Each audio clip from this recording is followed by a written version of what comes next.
এই মুহূর্তে চলেছি আমরা অন্য প্রান্তে, গ্রামের নাম গদাই।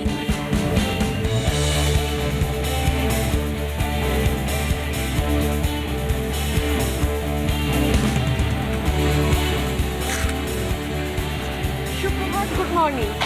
কেমন চলছে প্রচার? মোটামুটি ভালোই চলছে, ভীষণ গরম, খুব গরম। আমি সেটাই দেখছি, মানে এই গরমের মধ্যে আমরাও চলে এসেছি মালদায়, আর প্রার্থীদেরও প্রচার করতে হচ্ছে। এই প্রবল রোদ নিয়েও মানুষজন আমি দেখছি প্রচুর, মানে রেসিপ্রোকেশন কেমন পাওয়া যাচ্ছে? ভীষণ উৎসাহিত। মানে আমরা তো গ্রামে থাকি, এখানে মানুষের খুব একটা রোদ বা বৃষ্টিতে খুব একটা প্রবলেম হয় না। আর ওরা আমাকে একটা স্লোগান দিয়েছে। কি স্লোগান? শীত গ্রীষ্ম বর্ষা নির্ভয়াদি ভরসা। তাহলে আমার কোনো স্কোপ নেই যে আমি মানে, কারণ হচ্ছে এখানে নির্ভয়াদের জন্য আলাদা করে কোনো ঋতু চেঞ্জের প্রয়োজন হয় না, কারণ সেখানে মোটামুটি ইংরেজ বাজারের বিধায়িকা হওয়ার সৌজন্যে আমার তো মনে হয় সারা বছরই হাতের কাছে পায় নির্ভয়াদিকে। না, কেউ বিশ্বাসই করে না যে রোদ উঠলে নির্ভয়াদি আসবে না, গরম হলে আসবে না। এটা একটা সমস্যা, মানে অল টাইম এনি টাইম থাকতে হবে, এটাই মানুষের ডিমান্ড। আর আমি রাস্তাঘাটে যখন যাই জিজ্ঞাসা করি যে মানে কাজের কথা তো কিছু বলছো না, বলে না কাছে থাকুন পাশে থাকুন, দিস ইজ দ্য স্লোগান। ওরা অভ্যস্ত হয়ে গেছে, কিন্তু এই কাছে থাকা পাশে থাকার মধ্যে যে কোনো সলিড ওয়ার্ক নেই পলিটিশিয়ানদের, সেটা নিয়ে কিন্তু ওরা একদম আনকনসার্নড। ওরা বোঝেও না যে কাছে থাকা পাশে থাকা মানে এখানে এসো, পাড়ায় পাড়ায় ঘোরো আর চলে যাও। পাড়ায় পাড়ায় যখন ঘুরি কেউ কিছু বলেও না যে আমাকে এটা করে দিন ওটা করে দিন। অ্যাট দি মোস্ট ওরা বলে যে আমার লক্ষ্মীর ভান্ডার পাইনি, নাহলে স্বাস্থ্যসাথী কার্ড পাইনি, আর কার্ড পেলেও হসপিটালে পয়সা দেয়নি, এই একগুচ্ছ চাওয়া পাওয়ার ব্যাপার। এটা মনে একটা বড় পাওয়া, কারণ অনেক জায়গাতে আমি ঘুরছি, নিজেও দেখছি যে সেক্ষেত্রে হয়তো মানে প্রার্থীকে দেখতে পাওয়াটাই একটা বড় ব্যাপার, মানে অ্যাজ ইফ কি আমাকে টিকিট কেটে দেখতে হবে না, আমাকে সামনাসামনি দেখো, এটা একটা বিশাল ব্যাপার। না, আমি তো সবসময় আছি, তো ওদেরকে ওরা ঠিক ওইভাবে দেখেই না। এর জায়গাটায় আমি কাজ করি, সেখানে কাজ করাটা এত কঠিন, মানে এত রোড ব্লকস আছে, ডেমোগ্রাফি এত চেঞ্জ হয়ে গেছে, এত ইলিগাল ইমিগ্রেশন আছে। এই জায়গাতে সবসময় একটা চক্র বা একটা গ্রুপ অপারেট করছে যারা ডেভেলপমেন্ট ওয়ার্কারদের উপর তারা কিন্তু খুব চটা, এবং আমাকে ওরা আইডেন্টিফাই করে রেখেছে যে নির্ভয়াদি মানে এটা করা যাবে না, নির্ভয়াদি মানে ওটা করা যাবে না।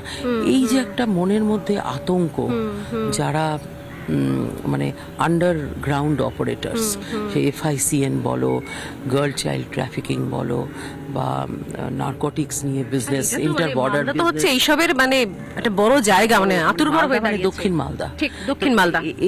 এই যে বিষয়গুলোর উপর আমি কাজ করি, তো এই আন্ডারওয়ার্ল্ড অপারেটরদের কাছে কিন্তু আমি একটা আতঙ্ক। এখানে সব কিছু হয়, এমপ্লয়মেন্ট নেই, ছোট ছোট বাচ্চাগুলোকে ওরা কি করে হ্যাবিচুয়াল মানে ড্রাগ অফেন্ডার বানাতে চায়, না হলে ওদের অপারেটর কে হবে?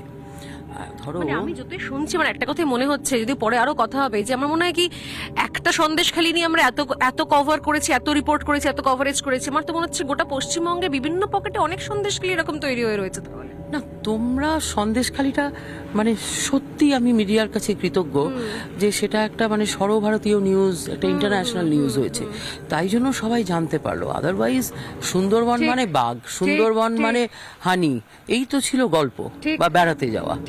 ওখানে যে সন্দেশখালির মতো ভলক্যানো তৈরি হয়ে আছে, এটা নিয়ে তো কেউ কাজ করেনি, কেউ ভাবতে চায়নি।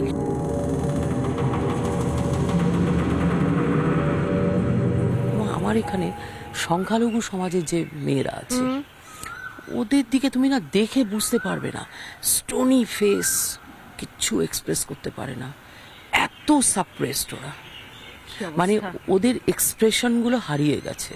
তো আমরা একদম সারাদিন আজকে থাকছি, এবং কোন কোন জায়গায় কোন কোন এলাকা স্পেশালি আজকের কভারেজে থাকছে সেটা থাকছে পুরো আমাদের রিপাবলিকের এই ভোটের সাথে নেতার পথে সেগমেন্টে। ঠিক আছে, আর আমার ব্রেকফাস্টের চা খাওয়া হয়নি, সেটা নির্ভয়াদির দায়িত্ব নিয়েছে, পরে খাওয়াবে না। চা আমি খাওয়াবো, আর ব্রেকফাস্ট সঙ্গে নির্ভয়াদি ওটাও হবে, কিন্তু তার আগে হাটে বাজারে নির্ভয়াদি আমাদের একটা পপুলার প্রোগ্রাম। আচ্ছা, সকালবেলা ওই যেখানে যেখানে ছোট ছোট বাজার বসে, আমাদের এখানে তো তুমি জানো যে বাজার ছোট্ট ছোট্ট মার্কেট, হ্যাঁ, সেই মার্কেটগুলোতে গিয়ে সবার সঙ্গে কথাবার্তা বললে মানে কি চলছে, মানে অর্থনীতিতে কি চলছে, কত টাকায় কেনা হলো, কত টাকায় বিক্রি হলো এবং কি পরিমাণ লাভ তারা রাখতে পারলো। আচ্ছা। আর ইন্টারেস্টিং হচ্ছে, আমি একটা মার্কেটে যাচ্ছি তোমাকে নিয়ে, হ্যাঁ। যেটা আমাদের এখানকার মানে মার্কেটের মধ্যে এটাই আমাদের প্রাণকেন্দ্র। এবং সেখানে তুমি দেখবে বেশিরভাগই কিন্তু মহিলা, যারা আচ্ছা। মানে যারা বেচছেন, বিক্রি করছেন, হ্যাঁ। এবং এই মহিলাদের একটা মানে অন্যতম আমাদের এখানকার মহিলাদের একটা কর্মসংস্থান হলো এই সবজি বাজার। সবজি বাজার। সবজি বাজার যে আমাদের এখানে আলকা, বাউল, মনসা, একদম, এগুলো খুব একদম। বিখ্যাত লোক হ্যাঁ, সংস্কৃতি। সারা রাত ওরা বসে আছে, দেখবে ওই বাউল শুনছে, রাত্রি 12টা 1টা 2টো, ভোর হয়ে গেল, আমবাজারে চলে গেল বাজার করতে, ওই রান্না করার জন্য। শহুরেও উইমেন এম্পাওয়ারমেন্টের কথা বলি, আর এখানে প্রত্যন্ত প্রান্তে গ্রামগুলোতে কিন্তু উইমেন এম্পাওয়ারমেন্ট অন্য রকম, অন্য ডেফিনেশনে চলছে। তাহলে আজকে শুরু করা যাক নির্ভয়াদি। শ্রীপাদি, আমরা গিয়ে শুরু করি, এই গাড়ি ফলো করে আজকে নতুন একটা দিন, এবং সেটা অন্যরকম ভাবে মালদা দক্ষিণ কেন্দ্রের বিজেপি প্রার্থীর সঙ্গে। সামনে পদ্মফুল আঁকা, এটা হচ্ছে একদম উপরে লেখা আছে এমএলএ ইংলিশ বাজার, কারণ যেহেতু ইংরেজ বাজারের বিধায়িকা শ্রীরূপাদি। আর এইখানে খুব সুন্দর সাইডটা আমি দেখাবো, ভোট ফর নির্ভয়াদি যে ক্যাম্পেন, মানে নিজের গাড়িটাকে খুব সুন্দর করে একটা মডিফাই করা হয়েছে কালারের সঙ্গে সঙ্গে। বহুবার এইটা ওপর থেকে শুনেছি আমরা, যখন নরেন্দ্র মোদী বলেন যে আপকি বার মোদী সরকার, আপকি বার 400 পার, কিন্তু একদম শ্রীরূপাদি এটা পেছনে, গাড়িটার পেছনে ক্যাম্পেইনটা একদম খাঁটি বাংলায় লিখে রেখেছেন, এইবার মোদী সরকার। সহজ ভাষা, বাংলা ভাষা, মানুষ বুঝতে পারবেন।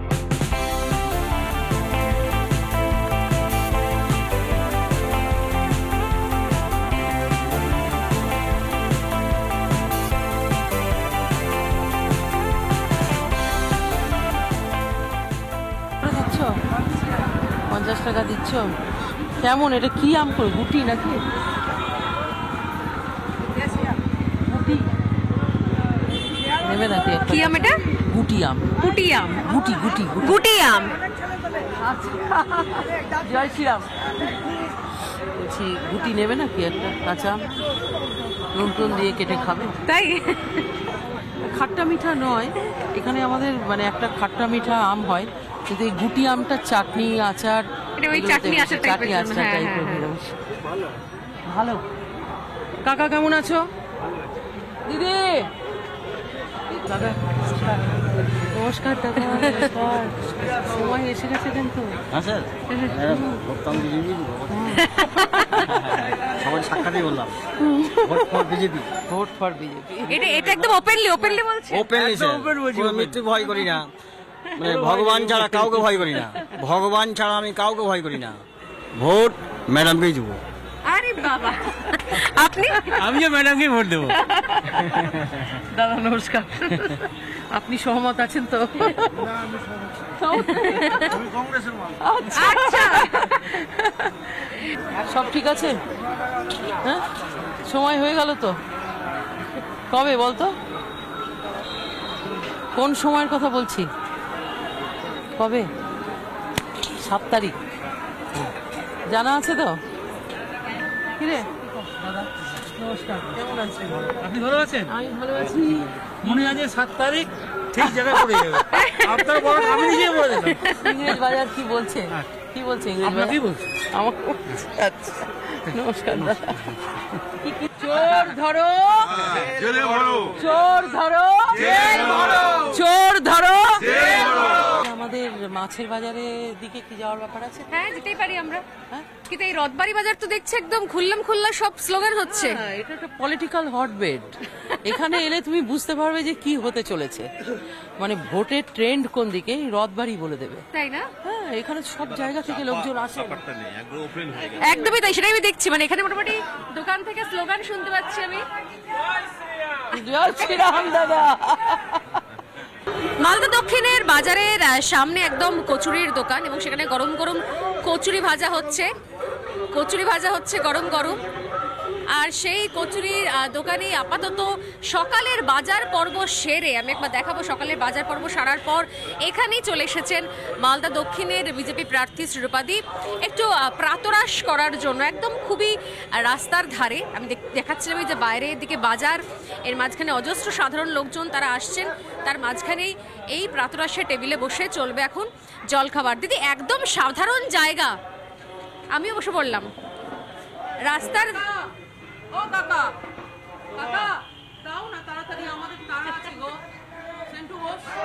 রাস্তার ধারে একদম গরম গরম কচুরি ভাজা হচ্ছে।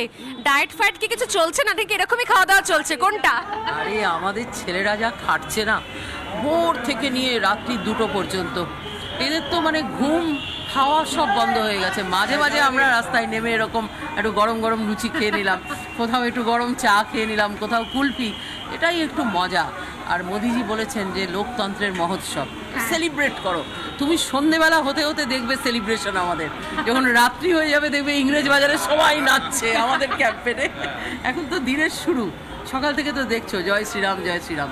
এই লুচি টুচি খেতে খেতে আমাদের সেলিব্রেশনটা একদম পিকে পৌঁছবে। আমরা খুব ইন্টারেস্টিং ক্যাম্পেন করছি, মানে আমাদের একবারও মনে হচ্ছে না যে আমরা ভোট নেওয়ার জন্য করছি, কাউকে কোয়ার্স করতে হবে, কাউকে মোটিভেট করতে হবে, সব কোনো ব্যাপারই নেই। সবাই মোটামুটি মোটিভেটেডই অলরেডি, সব ভোট দিয়ে দিয়েছে এরকম একটা ব্যাপার। তো আমরা এই ক্ষেত্রটাকে তৈরি করেছি দীর্ঘদিন।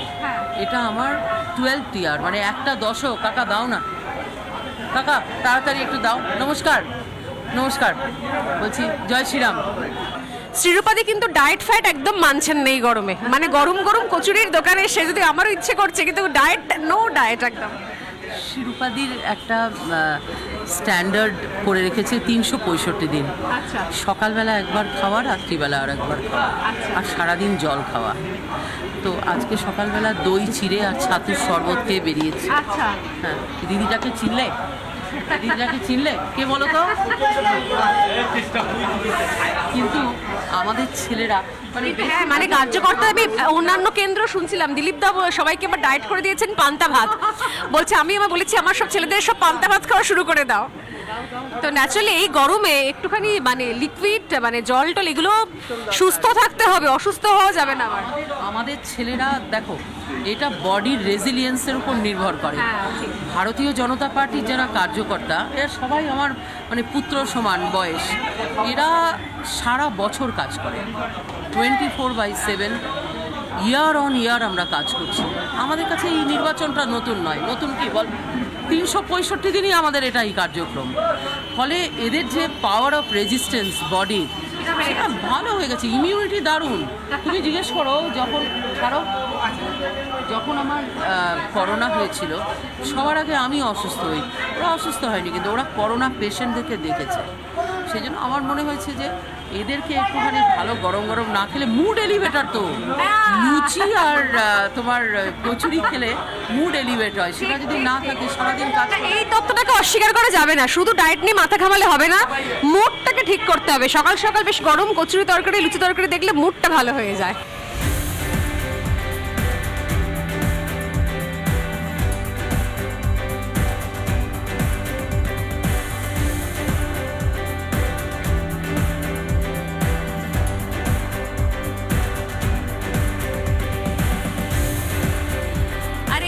যেতে যেতে প্রচারের মাঝখানেই সকাল সকাল মিল্কিন, মানিকচক বিধানসভা এলাকার মিল্কিন একটা জায়গা, সেখানে একদম দিদি বসে পড়েছেন।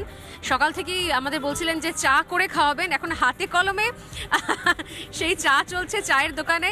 আর চারপাশে তো একদম বাকিরাও চলে এসেছে কোথাও একটু একটু করে। চায়ের কি এমনিও নেশা আছে নাকি দিদি? আরে বাংলার মাটিতে, বাংলার বাঙালির কাছে চাই তো সবচেয়ে বড়। চা দিয়ে শুরু আর চা দিয়ে শেষ, ক্যাম্পেন এভাবেই চলে।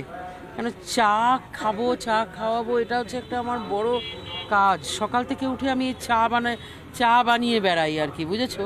আর বিভিন্ন জায়গাতে বিভিন্ন রকমের চা। আমি তোমাকে রথবাড়িতে না বসিয়ে মিল্কিতে কেন আনলাম, এখানকার চায়ের স্টাইল আলাদা, এখানকার দুধ আলাদা, এখানকার দুধের কোয়ালিটি আলাদা।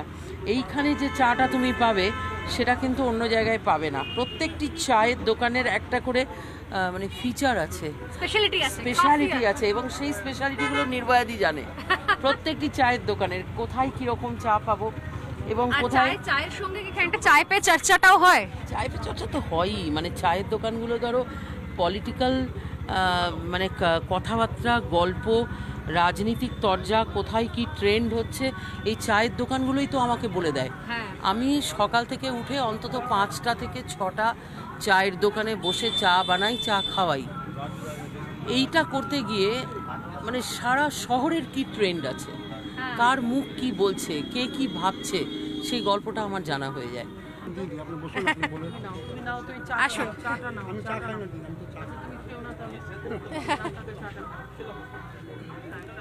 নিজের হাতে চা করে এখন চা দিচ্ছেন শ্রীপাদি, এবং চা নিয়ে এখানে যেরকম বলছিলেন উনি যে ভিজুয়াল দেখতে দেখতে যে চা নিয়ে এমনিও এখানে একটা বেশ একটা ব্যাপার আছে। সকালবেলা একটুখানি চায়ের আড্ডা হবে, সেখানে আরো বেশি রাজনীতির কথা হবে, এবং একবার দেখাবো আমি যে দিদি এখানে হাতে প্রত্যেককে চা বানিয়ে প্রত্যেককে দিচ্ছেন, ট্রে করে নিজেই সার্ভ করে নিচ্ছেন।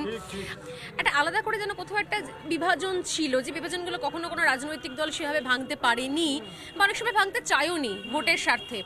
সেইটা কি মনে হচ্ছে যে নির্ভয়াদি একটু একটু করে এই জনসংযোগগুলোর মাধ্যমে একটু একটু করে সেই জায়গাগুলো, সেই প্রাচীরগুলো ভাঙছে? একদম প্রাচীর ভাঙছে না, প্রাচীর কি বুঝতে পারছে যে ধর্মের থেকে আসল বড় হচ্ছে উন্নয়ন। তুমি দেখবে এবারে নির্বাচনের রেজাল্ট দেখবে, সংখ্যালঘু সমাজ ব্যাপক হারে আমাকে ভোট দেবেন, দেখবে তুমি। আমি অনেক দিন থেকে ওনাদের সঙ্গে কাজ করছি। আমি যখন কাজ করি মহিলাদের জন্য, আমি কিন্তু কোনো ডিসক্রিমিনেশনে যাই না। আমার কাছে মহিলাদের প্রবলেম, সে কি তার নাম কি, সে কোন জাতি কোন ধর্ম, এসব আমি দেখি না। সেই কারণে এখানকার গ্রামের মানুষরা যারা এই মিল্কি শোভানগরে বসে প্রতিদিন যে চা খাওয়ার, রাজনৈতিক তরজা, আলোচনা, সেই সমস্ত কিছুর মধ্যে কিন্তু একটা পজিটিভ সাইন নির্ভয়াদির জন্য আছেই। একটা স্পেশাল স্পেস এনারা আমাকে দিয়েছেন। মানুষ বুঝতে পারছেন সব ধর্ম, বর্ণ, সম্প্রদায় নির্বিশেষে, মানে আপনারা সেটা বোঝাতে সক্ষম হচ্ছেন, কি মনে হচ্ছে? না, এখানে আমাদের মালদা মুর্শিদাবাদ থেকে লক্ষ লক্ষ শ্রমিক তারা বাইরে কাজ করতে যায়, খুব ইম্পর্টেন্ট পরিযায়ী শ্রমিক ইস্যুটা। মিল্কি শোভানগর থেকে এত লেবার এখান থেকে যায়, যারা বাইরে গুজরাটে যায়, কেরালায় যায়, ইউপিতে যায়, ওখান থেকে যে এক্সপিরিয়েন্সটা ওরা গেন করে, সেইটার থেকে ওরা বুঝেছে যে মোদিজির মাহাত্ম্য কি, এবং সেই কারণে ভয় পাওয়ানোর চেষ্টা করা হয় সেরকম বাস্তবটা অন্য রাজ্যের ক্ষেত্রে নয় না। এবং ওখান থেকে কাজ করে আসার পর ডেলি ওয়েজ ভালো পায়, ব্যবস্থা ভালো পায়, হসপিটাল ফেসিলিটি পায়। এখানে গ্রামে ফেরত এসে এরাও কিন্তু এখন অ্যাডজাস্টমেন্টের প্রবলেমে ভুগছে। এবং আমি দেখেছি যে এই পরিযায়ী শ্রমিকরা একটা বার্তা নিয়ে আসে, গুজরাট কেমন চলছে, ইউপি কেমন চলছে, এই বার্তাটা মিল্কি শোভানগরের ঘরে ঘরে আছে। যার জন্য এখন যখন শোনে যে মোদি এলো রে আমার যে গান, এটা শুনেই কিন্তু ওরা দূর থেকে আমাকে হাত তোলে। এই ভালোবাসাটা পেয়েছি। কলকাতায় আমি ম্যাম একবার জিজ্ঞেস করেছিলাম আপনার ট্যাক্সি ড্রাইভারকে কি কাকু এখানে যে আপনার মমতার যে গোষ্ঠীগুলো আছে ওদের কীভাবে, বলছে আগে সাইকেল নিয়ে দৌড়াতো, এখন সব টাকা যে মার্সিডিস আছে, ওডি আছে, সব চুরি করেছে। আপনার বাড়ির টাকা সবাই 30,000 টাকা করে নিয়েছে একটা গরিব থেকে। আপনার বাড়ির টাকা ঢুকতো, আপনি ধরলেন কংগ্রেসের সময় বাড়ির টাকা ওই রকম ছিলই না, আমাদের পিএমসি এসে বাড়ির টাকা করলো, এবার বাড়ির টাকা যে করলো, এবার টিএমসি কিন্তু বেনিফিট নিল, আপনাকে দিল 1,20,30,000 নিয়ে পকেটে, সম্পূর্ণ ঘাপলাবাজি। চোর ধরো, চোর ধরো, চোর ধরো। এই যে নদীর ঠেক বসেছে, এখানে শ্রীপাদিও রয়েছেন, আর এখানে আমি দেখছি যে নতুন নতুন স্লোগানের চাষ হচ্ছে, মানে ম্যানুফ্যাকচারিং চলছে, নতুন নতুন স্লোগান। শ্রীপাদি হাসছেন, কিন্তু আমি না হেসে এই স্লোগানগুলো একবার শোনাবো, দেখি নতুন নতুন কি স্টকে এসছে, শুনি একবার। মামাটি মানুষের সরকার নাই আমাদের দরকার, আচ্ছা, বালু চুরি করলো কে, মমতা ছাড়া আবার কে? তুমি দেখলে না যে ইনি আমার ভাই, হ্যাঁ, আমি ওই চায়ের দোকানে চলে গেছি, উনি রেগে গেলেন, ভীষণ গালিগালাজ করলেন সবার সঙ্গে, আমাকে কেন ভিড়তে দেয়া হবে না। তারপরে উনি আমার পাশে বসে গেলেন, আমি ওখানে যাচ্ছি, এটা আমাদের ঠেক, এটা আমাদের কার্যকর্তাদের ঠেক। আমি যদি এখানে না আসি তাহলে ওদের খুব মন খারাপ হবে। চায়ের দোকান ঠিক আছে, কিন্তু এই ঠেকে বসতে হবে, এটা আমাদের রাজনীতিক কাজ। চায় হয়েছে, কিন্তু চায়ের পরে চর্চাটা হয়নি, চর্চাটা পেন্ডিং ছিল, আর এখানে চলছে সেই চায় পে চর্চা। তো যেভাবে স্লোগানটা আমি শুনছিলাম দাদা, এত অসাধারণ, আপনি জোশ নিয়ে বলছিলেন, এত জোশ, একবার শুনি, বাকিরা সবাই জলাম গলা মেলাবে, শুনি। এবং আমি যতগুলো স্লোগান দিচ্ছি প্রত্যেকটা স্লোগানে আমার যুক্তি আছে, একটা স্লোগানে যদি আমার যুক্তি না থাকে তাহলে আমার দিদি মানে মমতা দিদি, ওকে দিদি বলাও মানে অন্যায়, ওকে এখন দিদিও বলা যায় না, ঠিক আছে? একটা মহিলা হয়ে যেরকম করেছে ওকে দিদিও বলা যায় না।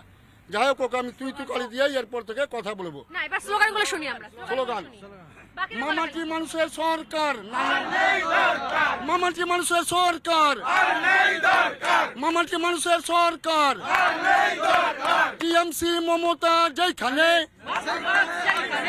টিএমসি মমতা যেখানে, টিএমসি মমতা যেখানে, টিএমসি তৃণমূল যেখানে, টিএমসি মমতা, টিএমসি তৃণমূল যেখানে, টিএমসি মমতা যেখানে, টিএমসি মমতা যেখানে, টিএমসি মমতা যেখানে, বিজেপিকে দিলে ভোট শান্তি পাবে দেশের লোক, বিজেপিকে দিলে ভোট শান্তি পাবে দেশের লোক, বিজেপিকে দিলে ভোট শান্তি পাবে দেশের লোক, বিজেপিকে দিলে ভোট শান্তি পাবে দেশের লোক। চায়ের দোকানে চা খাওয়ার পরে একটা জবরদস্ত চায়ের ঠেকেও গেলাম আমরা। সেই চায়ের ঠেকে এইভাবে বিভিন্ন জায়গাতে মালদার মোড়ে মোড়ে, মালদা দক্ষিণ কেন্দ্রের মোড়ে মোড়ে চায়ের ঠেকে বসছেন শ্রীরূপা মিত্র চৌধুরী, আর সেখানে নতুন নতুন স্লোগান দিয়ে কর্মীদের, কার্যকর্তাদের মনোবল বাড়াচ্ছেন, তাদেরকে উদ্বুদ্ধ করছেন প্রতি মুহূর্তে। তুমি সকালে জিজ্ঞেস করেছিলেন যে তুমি কি খাও, কি করো।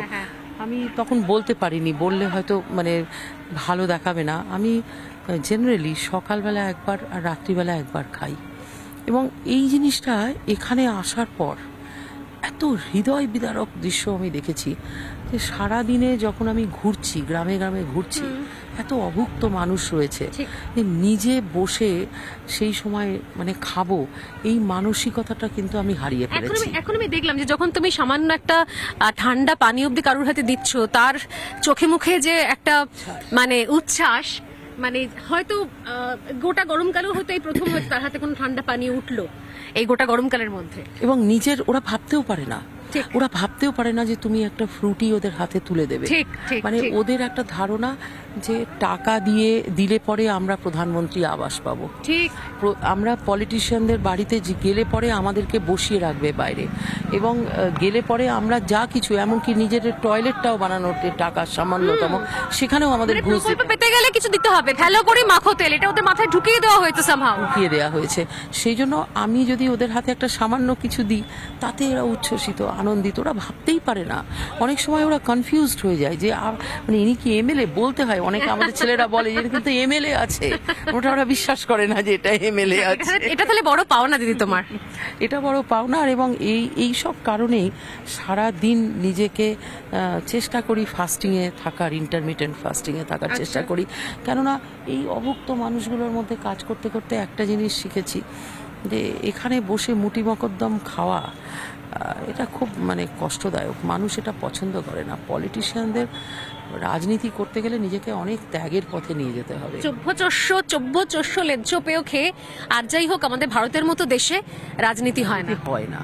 এটা একটা এখানে দামি কথা। আমি জানি না যারা এই মুহূর্তে দেখছেন এটার সাথে ভোটের পথে, তারা হয়তো বুঝতে পারবেন যে এটা শুধুমাত্র বলার জন্য, কথার জন্য নয়, অন্তত সারাদিন থেকে এবং যারা তার সঙ্গেও রয়েছেন সেখান থেকেও এই প্র্যাকটিসটা, এই লাইফস্টাইলটা নিয়ে চলেছেন শ্রীরূপাদি।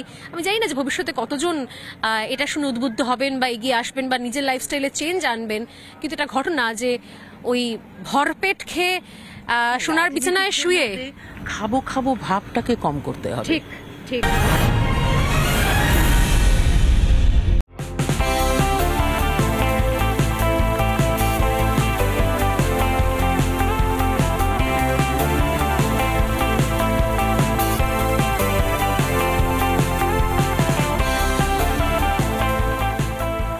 নদীর পারে বাস, আমার চিন্তা 12 মাস। সেই মুহূর্তে ভূতনির চরে দাঁড়িয়ে রয়েছে আমরা, মালদা দক্ষিণ লোকসভা কেন্দ্রের অত্যন্ত গুরুত্বপূর্ণ পয়েন্ট বলা ভালো, কিন্তু গুরুত্বপূর্ণ পয়েন্টও বটে, আবার ভীষণ রকমের নেগলেক্টেড, অর্থাৎ চিরকালের বঞ্চিত একটা অংশ বলা যেতে পারে। কথা বলতে বলতে আমার পাটা একটুখানি টলমল করে গেল, কারণ এখানে বস্তা ফেলে ফেলে একটা অস্থায়ী বাঁধের ব্যবস্থা করা হয়েছে। দিদি, আপনারা কি এখানকারই? এটা কি ভাঙন আটকাবার জন্য? এই যে লম্বা আমি দেখছি কালো বস্তা ফেলা হয়েছে, ভাঙন আটকাবার জন্য? ভাঙন হয়? হ্যাঁ, ভাঙন হয় তো। এগুলো কেটে গেছে, আমাদের বাড়িঘর সবাই সব কেটে গিয়েছে। আমরা যে ওখানে বাঁধের ওপরে বাড়ি করে আছি, এইগুলো সব মমতা এইটাই চাল করছে। পাথর দিয়ে বাঁধা হতো, এখন এই বস্তা দিয়ে বেঁধেছে। এগুলো কোনো কাজ দিবে না, ফের আবার কাটতে কাটতে কাটতে চলে যাবে। স্থানীয় বাসিন্দারা যাদের প্রতি বছর ঘর ভাঙে, সর্বস্ব চলে গেছে নদীর ভাঙনে, তারা বলছেন যে এটা দিয়ে কিচ্ছু হয় না, এটা দিয়ে ভাঙন আটকানো যায় না, পাথর দিয়ে এটা করার কথা, অথচ নদী থেকেই বালি তুলে এখানে এই ভাঙনের অস্থায়ী একটা বন্দোবস্ত করা হয়েছে। কাকিমা, আপনিও কি এখানকার? হ্যাঁ, এখানে বাড়ি। এই যেভাবে ভাঙন আটকাবার জন্য যেভাবে বস্তায় বালি ভরে রাখা হয়েছে, এতে ভাঙন আটকানো যাবে? যাবে না, কারণ ওই পাথর দিয়ে সিঁড়ির মতো করে বেঁধে দিবে, তারপরে থাকবে। তবে থাকবে। হ্যাঁ, তবে এইগুলো কতদিন টেকে?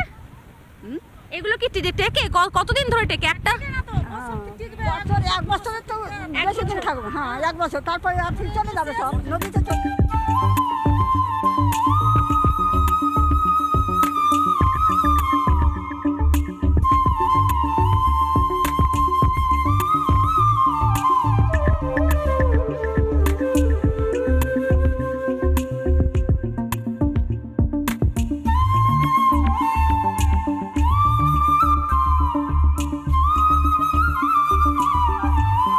গঙ্গা পার হয়ে এই মুহূর্তে চলেছি আমরা অন্য প্রান্তে, গ্রামের নাম গদাই, এবং সেখানে সেই অংশটা এতদিন পর্যন্ত সমস্ত উন্নয়ন, সমস্ত সুযোগ সুবিধা থেকে বঞ্চিত হয়ে রয়েছে।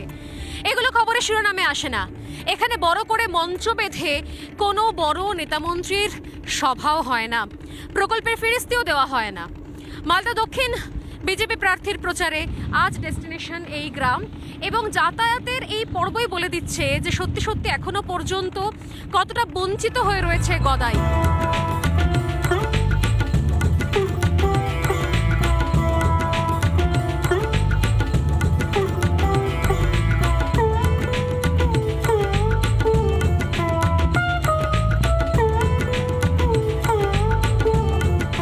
আমার দক্ষিণ মালদা লোকসভা কেন্দ্রের সবচাইতে দূরবর্তী দুটো গ্রাম, আচ্ছা, দুটো বুথ পোলিং স্টেশন, সেটা গদাই চরে রয়েছে।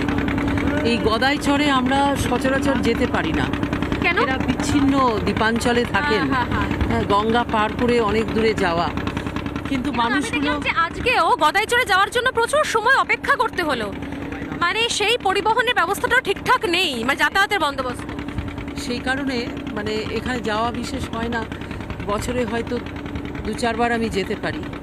নির্বাচন আছে, সকলের কাছে ভোট ভিক্ষা করছি, ওদেরকে বাদ দিতে পারি না। ওরা আমার সবচাইতে রিমোটেস্ট পোলিং স্টেশন, সেই জন্য আমি যাচ্ছি। অনেকটা সময় লাগলো। নির্বাচনের সময় দুটো বুথের পেছনে এত সময় দেওয়া যায় না, কিন্তু ওদের যে মানে নেচার অফ দেয়ার লাইফ, সেটা এত ডিফিকাল্ট, এত চ্যালেঞ্জিং যে ওখানে পৌঁছানো আমার দরকার, তাই আমি যাচ্ছি। তাহলে তো এ ধরনের একটা ডিফিকাল্ট চ্যালেঞ্জিং যাপনের জন্য, জীবনযাপনের জন্য, তাতে অনেক কিছু দায়িত্ব থেকে যায় বাড়তি, যে সত্যি নির্বাচিত হয়ে এলে তখন তো এদের জন্য উন্নত পরিসর বন্দোবস্ত দায়িত্বটা নিতে হবে আপনাকে। জানেন, সবচাইতে যেটা কষ্ট পেয়েছি আমি যখন গদায়ে বারবার গিয়েছি, প্রধানমন্ত্রী সৌভাগ্য যোজনা যেটা, সেটা হলো ভারতবর্ষের প্রত্যেকটি গ্রামকে ইলেকট্রিফাই করা হয়েছে, বিদ্যুতীকরণ। আমাদের জেলা শাসকও সেই রিপোর্ট দিয়েছেন যে গ্রামে বিদ্যুৎ সব গ্রামে পৌঁছে গেছে, এবং সেই মানে সূত্রে কেন্দ্র সরকারের টাকা পয়সাও তারা পেয়েছেন, কিন্তু আমার গদায়ে এখনো লাইট জ্বলেনি, তাই বিদ্যুৎ কানেকশন নেই, যোগাযোগ নেই। সেইখানে আমি যাচ্ছি। আপনিও গিয়ে দেখতে পাবেন, বছরের অর্ধেক সময় তারা গঙ্গার জলেই মানে আন্ডার ওয়াটারই থাকেন, কেন এত ফ্লাড। আর এরা তো মৎস্যজীবী, বহু কষ্টে ওরা মাছ ধরে জীবনযাপন করে। প্রায় 1 ঘন্টার ওপর জলপথে সফর করে শেষ পর্যন্ত আমরা এই দিকে প্রান্তে চরে এসে পৌঁছলাম, এবং এই সফর কোথাও বলে দিচ্ছে যে সত্যি সত্যি যদি আমাদের এই ভোটের সময় আসতেই এই কালঘাম ছুটে যায়, তাহলে ন্যাচারালি এখানে পরিষেবা, এখানকার মানুষজনের সুযোগ সুবিধার জন্য আদেও সে বন্দোবস্ত করা হয়েছে কিনা, যাদের নিত্য নৈমিত্তিক যাতায়াত করতে হয় তারা আসলে কোন যন্ত্রণার মধ্যে দিয়ে এই যাতায়াতটা করেন, চালিয়ে যাচ্ছেন দীর্ঘদিন ধরে, সেটা একটা বড় প্রশ্ন থেকে গেল।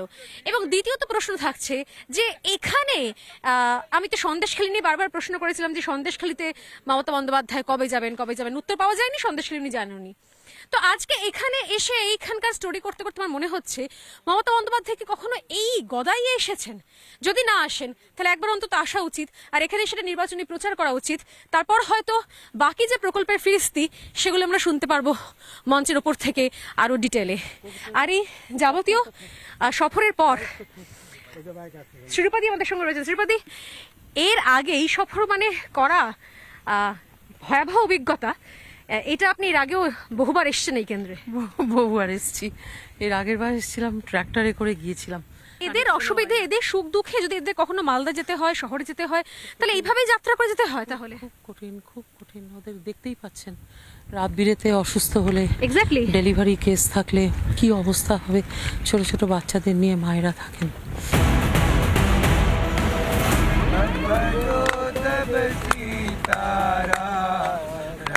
रघुपति राजा विराजा राम पतित पावन सीताराम सबको सन्मत दे भगवान राम सबको सन्मत दे भगवान रघुपति राजा विराजा राम पतित पावन सीताराम। बोले श्री रामचंद्र की जय। बोले कि प्रेम से पवन सूत हनुमान की जय। কি কি এখানে আছে মানে সুযোগ সুবিধা আমি জানতে চাই। স্কুল, হাসপাতাল, স্বাস্থ্য কেন্দ্র, কোনো বিদ্যুৎ দপ্তর, কি কি আছে সেই লিস্ট, তালিকাটা।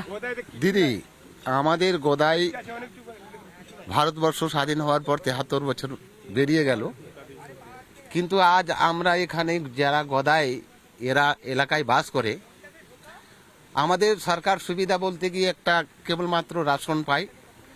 তো রাশনটা আমাদের ভূতনি থেকে আনতে হয়, মানে রাশনটাও এখান থেকে পান না, সেটাও এতখানি দূরে নদী পেরিয়ে ওখান থেকে আনতে হয়। আমাদের ভূতনি থেকে নিয়ে আসতে হয় রাশন।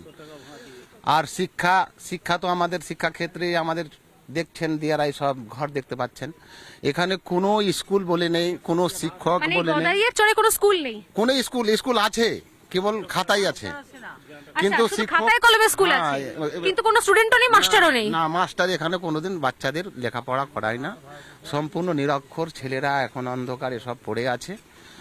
আর আমরা মাছুয়ারা যাকে বলে আমরা নিষাদ জাতের মধ্যে আমরা দিদি আসি। তো আমরা সম্পূর্ণ আমাদের আজ থেকে না, প্রাচীন কাল থেকে আমরা গঙ্গার ধারে, আমাদের পূর্বজ বাপ দাদা পরদাদারা সবাই গঙ্গা নদীর কিনারা কিনারা কিনারা কিনারা। আপনি কন্যাকুমারী থেকে আপনি হিমালয় পর্যন্ত আপনি দেখুন, আমাদের বিন জাতি, নিষাদ, গড়ি, কেবটমালা, এই সব জাতি যে আমরা আছি নিষাদ, তো আমরা নদীর ধারেই আছি। কিন্তু এইরকম ভাবে এত খারাপ অবস্থা কোনো রাজ্যে নেই। প্রত্যেক জায়গাতে যারা নদীর ধারে রয়েছে, যারা মাছওয়ারা রয়েছেন, মাছ তোলেন, মাছ ব্যবসা করছেন, তাদের প্রত্যেকের নিজস্ব একটা সেটআপ, যোগাযোগ ব্যবস্থা তৈরি হয়ে রয়েছে। আমি দেখতে পাচ্ছি এখানে স্বাস্থ্য কেন্দ্র রয়েছে, হাসপাতাল রয়েছে। কোনো কিছু নেই দাদা, এখানে কোনো হাসপাতাল। অসুখ বিসুখ হলে কোথায় যান? অসুখ হলে আবার এই ফারাক্কা দিয়ে মালদা, নইলে রাজমহল দিয়ে মালদা। এমার্জেন্সি হলে, বিপদ আপদ হয়ে গেলে, কোনো এমার্জেন্সি, কোনো ডেলিভারি, কোনো পেন হলে, কারোর হার্ট অ্যাটাক হলো, স্ট্রোক হলো, তখন এই নৌকা করে ভাড়া করে 2000-3000 নৌকা করে কোনো মতো ভূতনি নিয়ে যেতে হয়, বহু কষ্ট। জানি না কতজন শাসক দলের নেতামন্ত্রী এখানে এসছেন, এখানে প্রচার করেছেন, এখানে মঞ্চ বাঁধা হয়েছে, এখানে হেলিকপ্টার নেমেছে, কতবার হয়েছে আমি জানি না, কারণ করার প্রয়োজন মনে করেননি, কারণ তারা প্রয়োজন মনে করেননি যে এই কয়েকজনের খবর বা এই কয়েকজনের সুবিধে অসুবিধে আলাদা করে ফোকাস করার দরকার। কারণ বোধ হয় এনারা ঠিক সেইভাবে সরকার বদলানোর জন্য ভোট ব্যাংক হয়ে উঠতে পারেননি।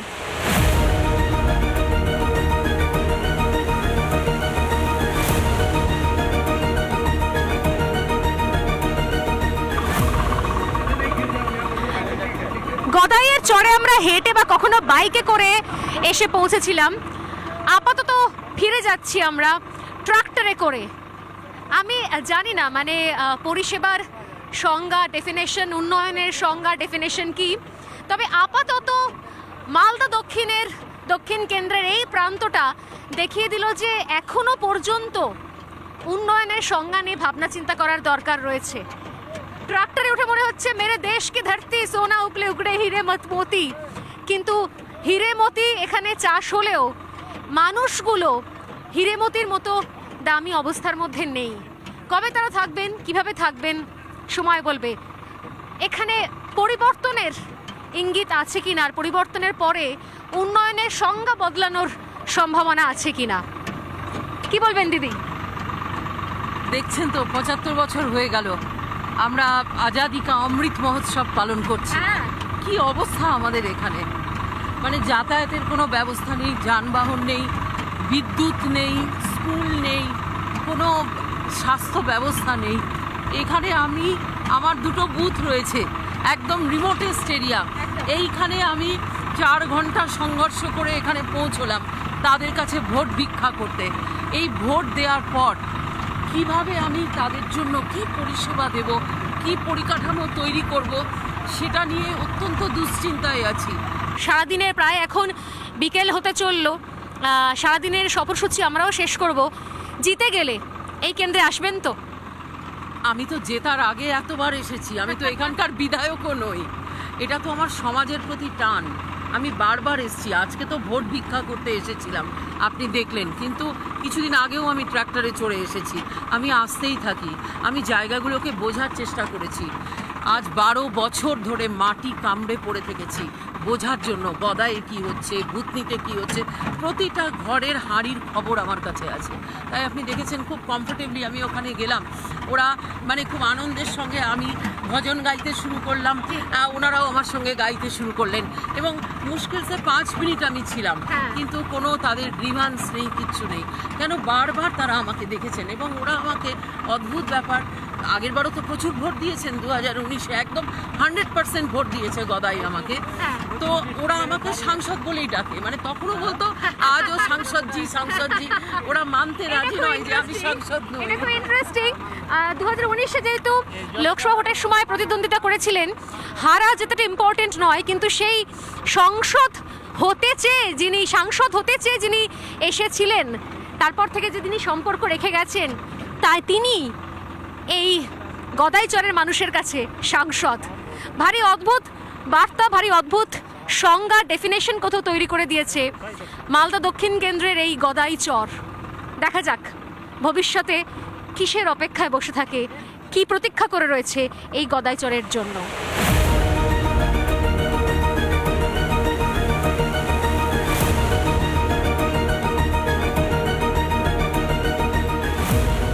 দিনের আলো নিভে এলো প্রচারের শেষ বেলায়। এই মালদা দক্ষিণের একাধিক প্রান্ত, এই কেন্দ্রের বিভিন্ন অংশ, যেটা সত্যি সত্যি এতদিন পর্যন্ত যারা জানতেন না সাংসদ কাকে বলে, বিধায়ক কাকে বলে, কারণ অনেকগুলো জায়গাতে সত্যি সত্যি জনপ্রতিনিধিরা এত বছর যাননি, সেই সমস্ত জায়গাতে আলাদা করে যত্নের সঙ্গে প্রচার সারলেন বিজেপি প্রার্থী শ্রীরূপা মিত্র চৌধুরী। এখন দেখার এটাই যে এই জনসংযোগ ইভিএমে কতটা প্রভাব ফেলে। সত্যি সত্যি মালদা দক্ষিণ থেকে জয়ী হন ইংরেজবাজারের বিধায়িকা, নাকি এবারও কোথাও সেই আগের মতোই ট্রেন্ড বজায় থাকে? নজর থাকবে সেদিকে। আর একই সঙ্গে এর পাশাপাশি আরও অন্যান্য অনেক কেন্দ্র, অনেক প্রার্থীদের রোজ নামচা, তাদের হাল হাকিকত সবকিছু দিয়ে নজর থাকুক আমাদের রিপাবলিক বাংলার এই বিশেষ সেগমেন্ট নেতার সাথে ভোটের পথেতে। দেখা হবে আবার অন্য এপিসোডে অন্য কোনো কেন্দ্র থেকে অন্য একজন প্রার্থীর সঙ্গে।